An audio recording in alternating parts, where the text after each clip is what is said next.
আসসালামু আলাইকুম। আমরা আজকে একটু অতি পরিচিত বিষয় নিয়ে কথা বলবো, সেটা হচ্ছে মালচিং। প্রাচীনকাল থেকে মালচিংয়ের ব্যবহার হয়। আগে খড়কুটা দিয়ে মালচিং ব্যবহার করতো। সময়ের ব্যবধানে এখন এক ধরনের বিশেষ প্লাস্টিক ফিল্ম দ্বারা মালচিং পেপার ব্যবহার করা যায়, ইন্ডাস্ট্রিয়াল আকারে তৈরি। আমরা অনেকেই, আমাদের যারা স্মার্ট কৃষি উদ্যোক্তা আছে, অনেকে মালচিং ব্যবহার করে, কিন্তু ব্যবহারের সঠিক নিয়ম কানুন জানে না, যার কারণে অনেক সময় অনেকে ক্ষতির সম্মুখীন হয়। মালচিং পেপারটা গ্রীষ্মকালে ব্যবহার হবে এক ধরনের, আর শীতকালে ব্যবহার হবে আরেকভাবে।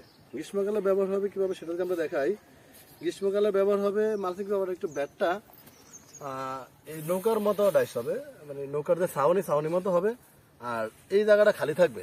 গ্রীষ্মকালে খালিটা হচ্ছে এই জন্য রাখা হবে যে বর্ষাকালে যখন বৃষ্টি হয় তখন পানিটা এদিক দিয়ে ঢুকলে এদিক দিয়ে বাইরে হয়ে যাবে, তাহলে আর গোড়া পচা লাগবে না। যদি তা না হয়, যদি এটা ঘুরে দেওয়া হয়, তাহলে যখন বৃষ্টি বাদল হবে তখন পানিটা বাইরের সুযোগ পাবে না। বৃষ্টির পরের দিন যখন আবার অনেক রৌদ্র পড়বে, তখন এই গাছের গোড়ায় ফিউজারাল উইল্ট বা ব্যাকটেরিয়াল উইল্ট ছত্রাকে আক্রমণ করবে, করার ফলে গোড়া পচা লেগে গাছগুলো মারা যাবে। তাহলে গ্রীষ্মকালের জন্য যদি করতে হয়, তাহলে এই জায়গাটা ফাঁকা রাখতে হবে।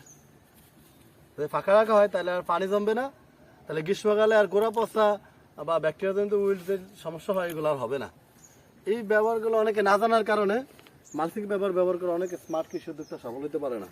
আর আমরা আপনাদেরকে এখন দেখাবো হচ্ছে শীতকালে মালচিং পেপারটা কিভাবে ব্যবহার করবেন। শীতকালে যদি মালচিং পেপার ব্যবহার করেন, তাহলে এই মালচিং পেপারের সাইডটা ঢাকা দিতে হবে। ঢাকা দিবেন কেন? যাতে করে আর্দ্রতা ধরে রাখতে পারে, ভিতরে মাটিটা গরম থাকে। আপনার যখন ভিতরে মাটিটা গরম থাকবে তখন গাছের গ্রোথটা ভালো হবে, ফলন বেশি হবে। আর শীতকালে মালচিং দেওয়ার নিয়ম হচ্ছে এই সাইড ডাইকা দিতে হবে, আর গ্রীষ্মকালে হচ্ছে সাইড খালি রাখতে হবে।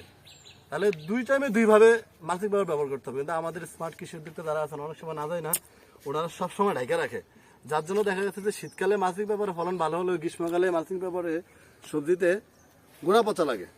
যার জন্য অনেকে মালচিং পেপারটা সঠিকভাবে ব্যবহার করতে না জানার কারণে মালচিং পেপারের প্রতি অনেকের অনীহা তৈরি হয়েছে। তো সবাইকে আমাদের সাথে থাকার জন্য ধন্যবাদ। আসসালামু আলাইকুম।